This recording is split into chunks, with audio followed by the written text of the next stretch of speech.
have a. Okay, if I could have your attention, we're gonna go ahead and get started.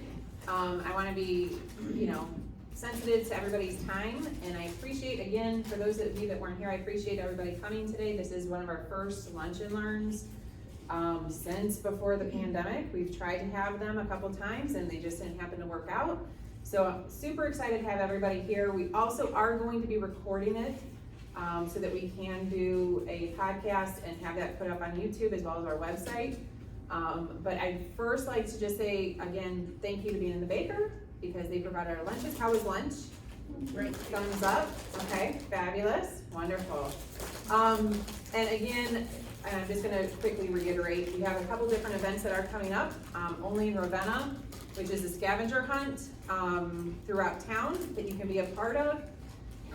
Even if you're on the outskirts of town, it doesn't matter. We can make that work for you. And then the same day, which that would be July 2nd, will also be our first ever Ravenna Rocks concert series, which again, trying to do like a Rockin' on the River. Again, Ravenna doesn't have a river, so we're just doing, Rockin' in Ravenna. So it's gonna be on Main Street, and it's gonna be monthly, the first Saturday of every month, starting in July up to October.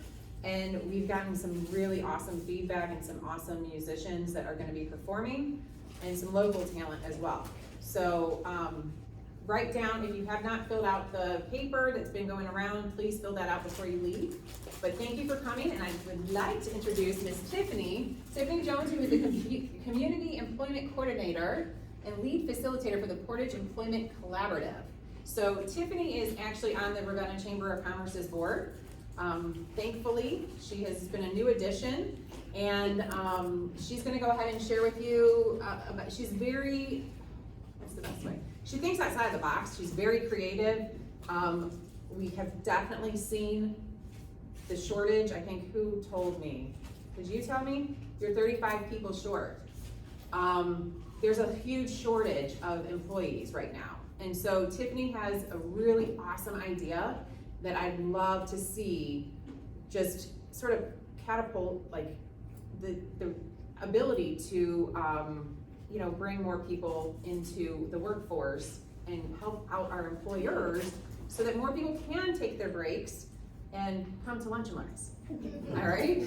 All right, so come on up, Tiffany. All right, well, I gotta stay kind of back here unless. Oh, that's fine. Okay, that's fine. I mean, if do you wanna hit forward, or do you want, I do you can wanna hit, do yeah, that? sure, I can hit forward. Absolutely, I got nothing else to do. Yeah, you just tell me when. Okay, that makes it a little easier. Okay, so I'm Tiffany Jones. I work for Portage DD, and this is the employee pipeline that you aren't using and why you should be. So next. Okay, so next, just arrow. Yeah. Okay. So Portage DD, our mission is to assist and support individuals in developing their abilities through advocacy, inclusion, and empowerment. And then next. Part of that is the Employment First Initiative. The Employment First Initiative is a law that Governor Kasich signed into law. This is the 10-year anniversary, so back in 2012. And it basically just states that employment services for people with developmental disabilities should be directed at community employment, and that all people are assumed capable of work. So if you think back historically, people with disabilities, and you think of what do they do for a living, well, you think of workshops. They were in sheltered environments. They weren't expected to go out and work at any business in their community. So it's kind of a cultural shift, okay? Next. Yeah. So one thing that I did, my role, I started here about a year ago, and so one thing I did was start the Portage Employment Collaborative, and you can switch it over. And the Employment Collaborative is a network of employers, government agencies, workforce development, and service providers that all work just to help get people jobs. So the Portage Employment Collaborative works with employers across Portage County to connect them with a largely untapped market of job candidates. Job candidates have a range of interests. They're just like us. So they may be really good at this and really bad at that, or have no interest in this and a lot of interest in that. They're all going to be unique. They're going to have different interests, skills, levels of education. There are people in our system that have master's degrees. There are people in our systems that have GEDs. So it really is going to vary. But they all, if they're working with me, they all have a desire to get a job. Okay, next. So why hire people with disabilities? Next. And the answer is because there's a lot of them. And so people with disabilities have the highest unemployment rate, which unemployment rates are historically low right now, but they still have the highest unemployment rate of any group. And 1 in 4 people in the United States have some type of a disability. So if you exclude 1 out of 4 people from your potential candidates, you're really shortcutting yourself and the amount of people that you can look at for employment. And this is kind of shows state specifics, different percentages, but it comes out to be 1 in 4. And that includes all types of disabilities, not just developmental disabilities, which is typically the people I work with. That just means that their disability occurred before the age of 22. So, next. So more reasons why working with people with disabilities gives you insight into how to serve customers with disabilities. So again, going back to that previous slide, 1 out of 4, so that's 1 out of 4 of your customers has a disability. So therefore, why not try to learn what they want and see things from their perspective? Again, wider perspectives utilized when solving problems. Ryan said, I think outside of the box. That's because this is what I've done my whole life. I've worked with people who are forced to think outside of the box because of the circumstances they were born with. Higher productivity. I hate stereotypes, but sometimes they're true and sometimes they're positive. So typically we find that they have higher productivity, higher retention rate for workers with disabilities, and then there are also tax incentives. Next. This is a quote I liked from CVS Health's Chief Diversity Officer. People with disabilities tend to be some of the most creative, innovative, and quite frankly, the most loyal employees. A person with a disability wakes up every day thinking about how to be innovative. That is a skill set. That ability to problem solve is innate to them. So again, just what I said, they are forced due to circumstances to think outside the box. That is a skill set, that is a benefit. So it's not always looking at disability as a negative, but as a positive. Next. So inclusion also helps everybody. Inclusion benefits the person with a disability because they get greater independence, wealth building potential to improve self-esteem, personal satisfaction, but that's just the beginning. Your employers, your coworkers are going to benefit because they have more diversity, a broader range of capable employees available. Society at large benefits because all citizens are then able to participate and contribute to their communities in all the ways that they can. So you're not supporting someone who stays at home, they're out working and helping support the economy. So Ravenna benefits, Portage County benefits, United States benefits. Okay, next. So the Portage Employment Collaborative, again, I created about a year ago, and it was to handle, because I really realized that, yes, my job is to help individuals with disabilities get jobs, but that's gonna be really difficult unless I really focus on the businesses. Because if I only know the people that are looking and I don't know the businesses and I don't know what their needs are, I'm not gonna be very good and successful at my job. So I decided to reach out to the businesses. And we know that right now it is difficult to find quality employees that are dependable, loyal, and productive, that come to work, that want to work. Next. So our solution, we are a no-cost service that helps find the right match for your business. And we also build a long-term relationship and offer ongoing support. So that can be ongoing support to the employee in the form of job coaching, but it can also be ongoing support to you as the employer. So if you hire someone with disabilities and you work with the Portage Employment Collaborative and you work with me, anytime you have an issue in the future, you can call me and say, hey Tiffany, this is going on. Who do I reach out to? What can I do? And I'm going to be there to offer support. So I work for the people, but I don't really. I also work for the businesses. Because at the end of the day, if you're not happy with your employee, no one wins. Okay, next. So how it works, basically we're gonna share job needs. So we ask that either you attend our meetings, which right now we're holding them every other month, or I ask that you contact me and you say, hey, I have a job opening. Here's what it is. Ideally, I'd love to come out to your environment and see what the job is. Because I always use the example of, I just met with a bunch of businesses out in Aurora. Line operator. Anyone know what that does? But they're hiring. Do you want that job? Can you do that job? Who knows, right? I don't know. They know because it's their work and their field and they get it. I don't know what that means. So I don't know if you're gonna be a great person to put in that position because I don't know what the job really is. And so if I go out and I can see a line operator, they stand, the environment's kind of loud, but not too loud. They can wear earplugs or they can't. They maybe are you gonna use hand-eye coordination to make little clips. Okay, now I understand. So now I can say, oh yeah, Patty, she would be a great person. She could do that job.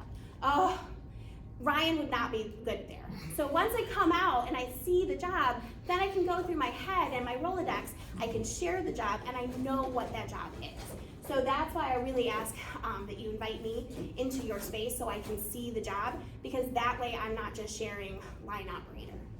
Because line operator doesn't get a lot of answers because it's too ambiguous. But when I can break it down, then I get, oh yeah, Joey, he could totally do that job. And then we go out. Next. We also can offer creative responses to staffing challenges. So again, it's thinking outside of the box. So when I go out to your site, a good example of this is a hairdresser. My supervisor went and got her hair cut. And her lady was doing her hair and she stopped and answered the phone. And then she's doing her hair and she stops and she answers the phone. And she's doing her hair and she stops and she goes and gets the laundry because the towels are done. Who was happy there? No one, right? The hairdresser isn't happy because it's taking her 10 times longer to get the hair done. My supervisor wasn't happy because it's getting long and she's not getting, the attention that she wants from this hairdresser. So she said, hey, what if we brought someone in that could answer your phone, that could do the laundry? You're not paying them the same rate that a hairdresser is getting made, but it would free up your hairdresser to get more done, to have more happy customers that are likely to come back. Because my supervisor may not want to go back there because she didn't feel like she was getting the attention. Her haircut took 10 times longer. So it makes everyone a little bit happier if we bring someone in who can do these jobs. That's called job carving. But realistically what it is making everyone a little bit happier, making the business run a little bit better. And maybe the person I work with doesn't have a hair license, she can't do hair, but she sure can do laundry, she can answer phones, and she could probably even sweep. So it's kind of thinking outside the box. Whereas to them, their answer was, we're short-staffed, we only have 2 hairdressers on, that's why. Well, yeah, getting another hairdresser in would be great, but this is another solution that maybe is a little bit easier in these times. Okay, next.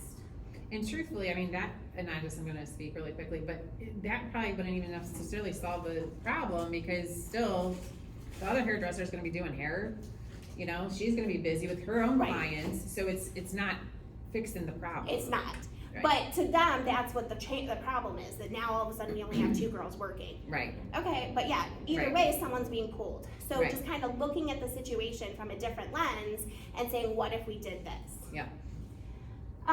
Another way that we can help is by offering tours, job shadowing, and internships. We allow you to gain exposure to new employment candidates and begin the employee development process before you have to pay a wage. So instead of interviewing someone, we can have them come out and see the job. So instead of, okay, yeah, I answered all these questions, you hire them, and then they get out and they see the environment, and they're like, oh, I don't think I could do this. You just wasted a whole bunch of time. I was a hiring manager, I know that's awful. You don't want to go through that. But if you can have them come out, tour the facility, see what they're getting themselves into first, even have them test out, see if they can do it, answer a phone, see if that's something they can do. Therefore, we can kind of save you time, save them time, get a better job match. So I also work with groups of students. I also work with groups of adults that are all looking for employment. Have us come out and tour. Before they even are considering working there, have them come out and see the environment, see if that's a place they would like to work. Set that seed these are 15, 16, 17-year-olds. They can't work in some of these places that require you to be 18. But now they know when they turn 18, I liked that place. So they're gonna kind of set that up. You're reaching them, you're advertising, you're reaching out to these people for free. All you do is give me a little bit of your time and we're helping you. So coordinating tours, giving individuals the opportunity to job shadow, okay? We also give you the chance to participate with trainings, panels, other discussions, to share your company, share your vision. So you have someone who's working with you, share why that's a good thing. Share what's worked for you, what hasn't worked. We also do diversity training that includes developmental disabilities. A big push right now is to diversity and inclusion training, but a lot of times disabilities aren't covered in that. I just told you that that's a minority but that equals 1 out of 4 people in the United States. That's a pretty big inclusion. So I can come out to you. I went out to do at a factory and that hired someone with a disability, and I gave them disability etiquette training. So how to work with someone, what to say, that's what your handout is. How to talk to someone with a disability, how to talk about their disability, should you talk about their disability? So I can kind of come out to your business and offer you those trainings, all for free. And then also just partnerships. Once you're in the collaborative, you're getting to meet other people and you guys can work together as well. Okay, next. Ways to be an inclusive employer. The most sustainable answer is to build natural supports. So yes, we will provide job coaching. Job coaching is where someone comes in and helps the person get acquainted, learn the job. But that's short term. No job coach is meant to be there full term. So the best thing is to have your coworkers and your supervisors learn how to support. And that may just be simple, like the example was if someone is hard of hearing and the alarm goes off, having a coworker that's gonna go and say, hey, the alarm went off, I'm gonna go outside. That's a really easy thing, but that's support to help that person keep their job and be safe in their job. So working those accommodations in, a lot of work from home, that's an accommodation, it benefits everyone. Assistive technology, just kind of, if you're gonna give information, maybe you send it in an email and you talk to the person, because that's a good follow-up. That's, again, it's an accommodation, because maybe I need the written form. I'm not as good taking information in verbally, but I need to see it written. But that, again, can benefit everyone. Many employers say it costs little or nothing to accommodate workers with disabilities. They're very small little tweaks to your system that can benefit everyone, that can be an accommodation. Create an inclusive culture. Include employees by giving everyone the tools that they need to do their job effectively. Foster wider awareness with trainings like this, and then strengthening the hiring pipeline by engaging with groups like mine. Okay? And then I think there should be a way to press play, and this is a video.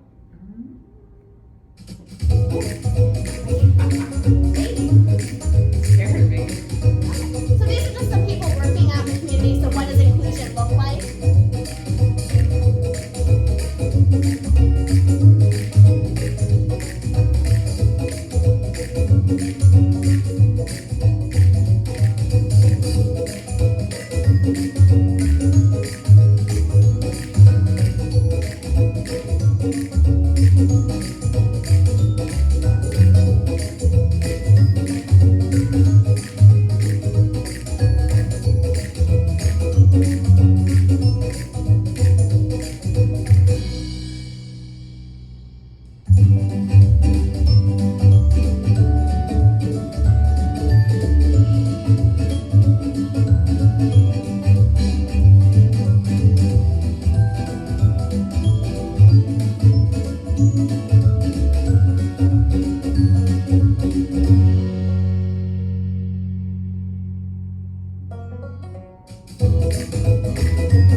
And that last one, he is a great example of an accommodation. He can't read, or he doesn't read well at least, but his job is a personal shopper at Walmart.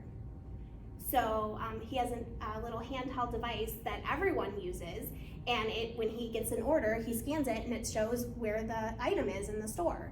So it's in aisle A and it's, right there on the shelf. So he doesn't need to read to be able to do his job. That's an accommodation that allows him to have that job. That's everyone uses it. Everyone can do that job. So it's a fun way of seeing accommodations where they're not just for the person with disabilities, they're for everyone. They also, at Walmart, they use their cell phones to clock in and clock out. Again, it's for everyone, but it benefits some people a little bit more or in different ways. So, next. Oh. Okay. Next again. There we go. There we go. And so thank you. You guys all should have my contact information. And again, anything that you can do, anything I can do to help you, any way you want to work together. Our next employment collaborative, I think, is going to be July 18th. They're generally online. But again, just emailing me and saying, hey, I have this opening. Hey, come out and see my facility. This is the job I have open. What do you think? And I like to say I keep a Rolodex in my brain because I'm old enough to know what a Rolodex is, but not old enough to have one, but I keep it in my brain. And so when I see your job, I'll add it to my Rolodex, and then when I come up, okay, that person, yep, that's a perfect fit. One thing that I wanted to add too is that Tiffany, we've worked together very, very well in her previous position as well as this position. And something that we are looking at doing is, and launching is, especially for Ravenna specifically, is for me to go out when she gets these appointments to go tour these facilities to learn more about, okay, what is a line operator? What is this? What is that? If my availability allows it, I plan on going and doing like a video as well. I do a lot of Facebook Lives, doing a video so that people can see on a broader spectrum of what exactly this position is looking at, and then you're putting it out there so it's not only hitting the Portage DD, the adults with developmental disabilities, but it's also putting it out there on social media for all to see. So it's an opportunity to just really educate, and I think that is also one thing that this pandemic has showed us is that you go online, you watch, you learn, you listen, and so that's a great opportunity. Yeah. So, and that again, it's an example of an accommodation, a way of inclusion that benefits everyone. Because if I can watch that, I can see if that's a job I might want. I also may need that if I can't read the description of the job. So it benefits everyone, but it's inclusion. right. And I know like a lot of those, I mean, with my daughter, we're trying to get her first job, and unbeknownst to me, I'm like, oh yeah, let's go drive around. Let's go in, ask for an application. They don't do that anymore. It's all like QR code. That was a surprise to me. I'm like, oh my gosh, So you lose that face-to-face interaction, because again, when you go in to interview or to ask for a job application, that's a way for you to build some sort of rapport. That is taken out. And so it makes it really hard. So I think that a lot of things have changed, but you just gotta be flexible and adapt to it. Any questions for Tiffany? Are the jobs posted, or certain jobs available and posted on websites?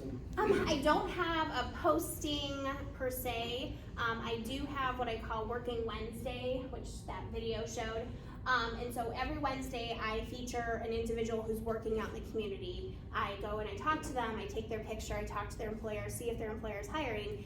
And then when I send that email out, I have a mailing list of about 90 people. And when I send that out, I send out any job leads that I've gotten. I also send out any job leads that I've gotten to the service and support administrators for the county board, which are basically caseworkers. So they know the people, because again, my Rolodex is a little hard to, when you're talking about like 1,000 people in the county of varying ages and abilities. So the SSA's caseloads are a little bit smaller, and so they can kind of go, oh yeah, definitely that would be a job for this person. So I only know the people that have come to me and said that they're looking. But I also send it out on that list. Job coaches, employment agencies, people from Coleman get the list. So I send it out to everyone. And so, but it's again in my terminology. It's not just gonna say line operator, it's gonna say what the job entails. And then once we get the videos, we can share those out as well. Good. Awesome. And then again, I do keep a database on my own end. It's not a public database, but if you call and you say, hey, I think like 6 months ago there was a job here, I can't guarantee it's still open, but I can pull up the information and find the contact for it. So, because that happens a lot where people are like, hey, is that job at X still around? Well, I can follow up and find out.